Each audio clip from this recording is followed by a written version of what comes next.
Les belles histoires de la Côte-du-Sud nous font découvrir des joyaux de notre belle région.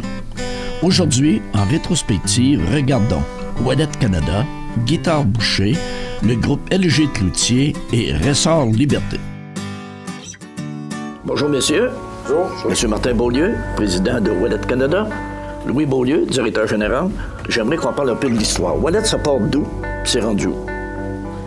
Ben Ouellet, c'est l'histoire de deux familles. Premièrement, la famille Beaulieu, qui est de Québec à l'origine. OK. Mon grand-père est un entrepreneur né. Il a fini l'école à l'âge de 12 ans pour travailler dans une manufacture de chaussures. Et de fil en aiguille, il y a eu des entreprises dans le domaine du transport en commun, des cordonneries, il a fait des dentiers, puis à un moment donné, il a acheté une entreprise dans le domaine du chauffage. Monsieur Ouellet était le fournisseur principal de mon grand-père. Et suite à des difficultés financières autour des années 70, il est allé le rencontrer pour lui offrir de devenir partenaire avec lui. Mon grand-père a refusé, mais il a suggéré à ses deux fils, Robert et Raymond, de devenir partenaire avec M. Ouellet, ce qui s'est produit en 1971. Et j'aimerais, M. Louis, que vous me parliez des différents marchés. Parce que Ouellet, le groupe Ouellet d'abord, c'est pas juste Ouellet. Non, effectivement, à travers les années, on a ouvert une entreprise à Calgary. On a fondé une entreprise il y a pratiquement 10-12 ans. Toujours dans les trucs de chauffage? C'est spécialisé dans l'industrie pétrolière. Okay. Donc, on parle vraiment des appareils antidéflagrants. Donc, très spécialisé et ça a été un beau succès. On a été des leaders dans le service client depuis le tout début, à bien comprendre les besoins du client. Mon père, ayant été une business de contracteur, comprenait les besoins avec mon oncle. Exact.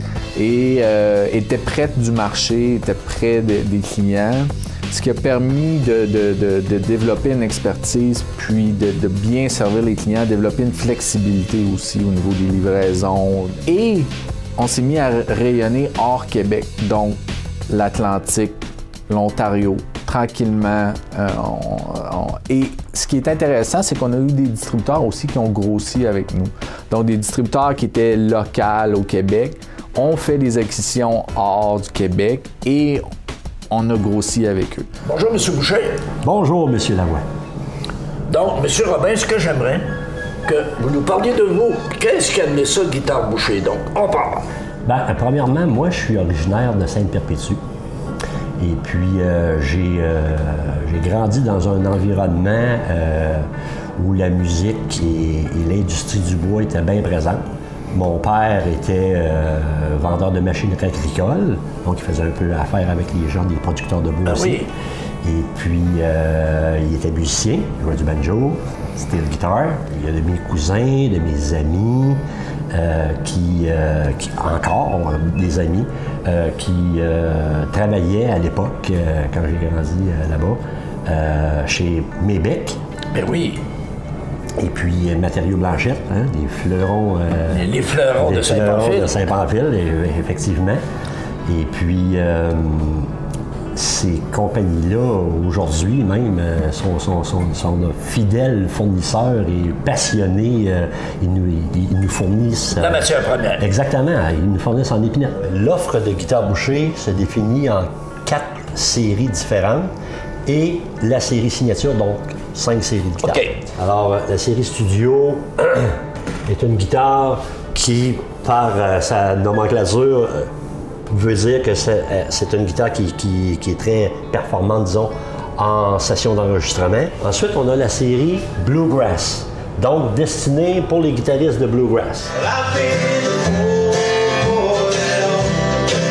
La troisième série, c'est la série Héritage Blues. OK. Alors, elle est différente des autres guitares à cause de la tête qui est différente. Ça, c'est une guitare plus pour ce qu'on appelle le fingerstyle. La guitare jumbo. OK. Et oui, on a une série qui est notre série de 12 cordes, des guitares à 12 cordes. Et puis, il y a en 5e la fameuse série Signature. De Patrick Normand. Patrick Normand. Guitare Boucher ont lancé ses premières guitares dans des magasins du Québec. Ensuite, on a débordé en Ontario, donc à Ottawa, Toronto, et puis un petit peu dans l'Ouest canadien. Guitare Boucher, maintenant, est au Japon. Oui. OK. En Corée. Il est en Corée du Sud. Oui. Et aussi... Taïwan, Pays-Bas, Danemark, États-Unis, bien sûr. Donc, voilà. C'est vraiment mondial, là. Oui. Tout d'abord, LG Cloutier, c'est 2 frères. L pour Laurent Cloutier et G pour Germain Cloutier. C'est 2 frères qui ont acheté une petite entreprise de M. Saint-Pierre à Lillet. C'est une petite machine shop usinage général qui avait un petit tour, milling, soudeuse, faisait de la réparation générale. En 1987, j'ai rentré ici. J'ai fait mon stage. Après mon stage, j'ai été engagé par les frères Cloutier. Et un bon jour, mon évaluation annuelle, comme toutes les entreprises font, moi, mon évaluation, quand j'ai arrivé dans la salle de conférence, ça a été « Est-ce que LG Cloutier t'intéresse? » Très bonne question. Très bonne question. Quelle fut la réponse? Oui. Martin était un vendeur de beaucoup d'équipements qu'on avait dans l'entreprise. Donc, il était un fournisseur. Un fournisseur, oui. Et on achetait des équipements de Martin, qui étaient des équipements de Mazak. Je me suis tourné, j'ai dit à Martin, écoute, l'entreprise m'était offert, ça me prend un partenaire. T'es-tu intéressé? Si on dit LG Cloutier, là, c'est précision, précision, précision. Tout est ultra précis ici. Oui. Il n'y a rien laissé là, à l'aventure. Non, c'est une pièce qu'on part d'un bloc d'aluminium plein. Le bloc d'aluminium est environ 600 livres au départ.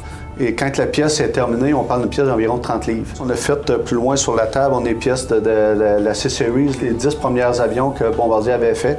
On a fait une vingtaine de pièces différentes.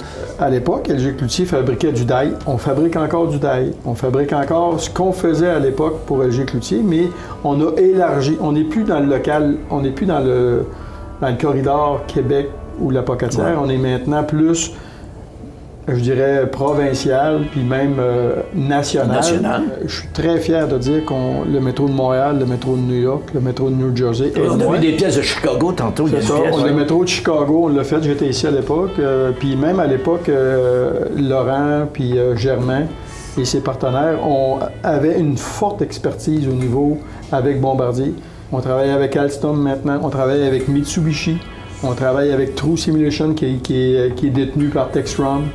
On travaille avec des multinationales, dont Bombardier à la Pocatière, mais maintenant Bombardier, c'est plus Saint-Bruno. On donne beaucoup de contrats à d'autres entreprises qui sont aux alentours de chez nous. Donc, le succès, oui, on est allé chercher des marchés à l'extérieur, mais ça a un bénéfice pour les entreprises qui sont autour de nous, puisqu'on donne des contrats à des entreprises.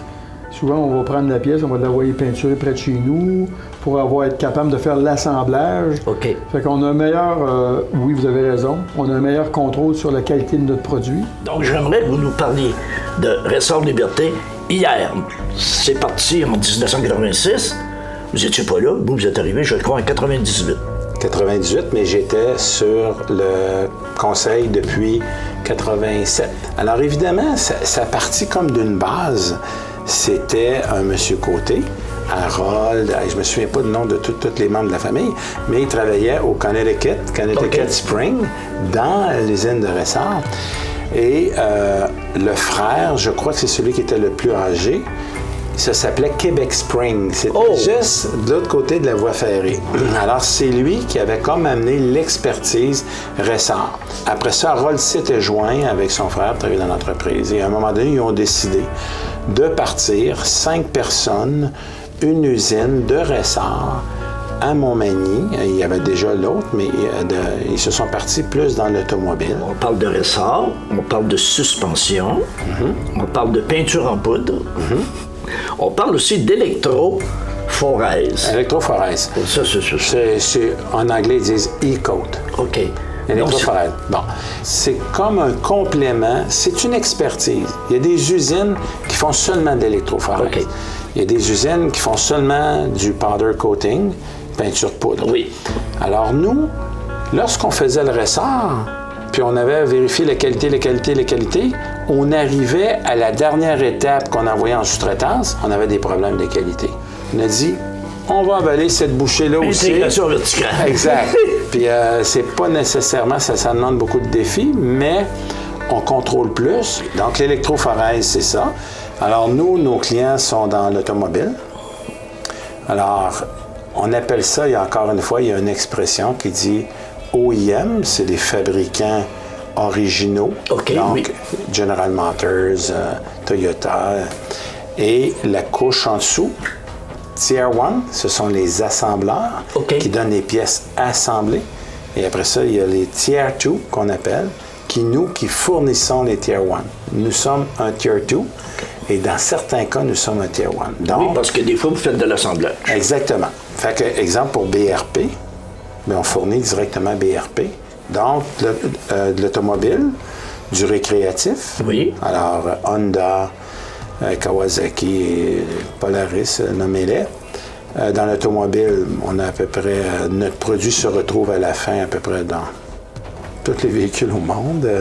Donc, la probabilité qu'on regarde dans n'importe quel pays une voiture et qu'on se dise qu'il y a du liberté dans ça, c'est très probable. Yes. Oui. Oui. J'étais en Europe, puis on regarde des voitures. C'est sûr qu'il y en a beaucoup. On livre plusieurs. Donc, si on dit on vend où? La planète au complet. En fait, nous, on livre. On livre, bon, évidemment, Canada, États-Unis.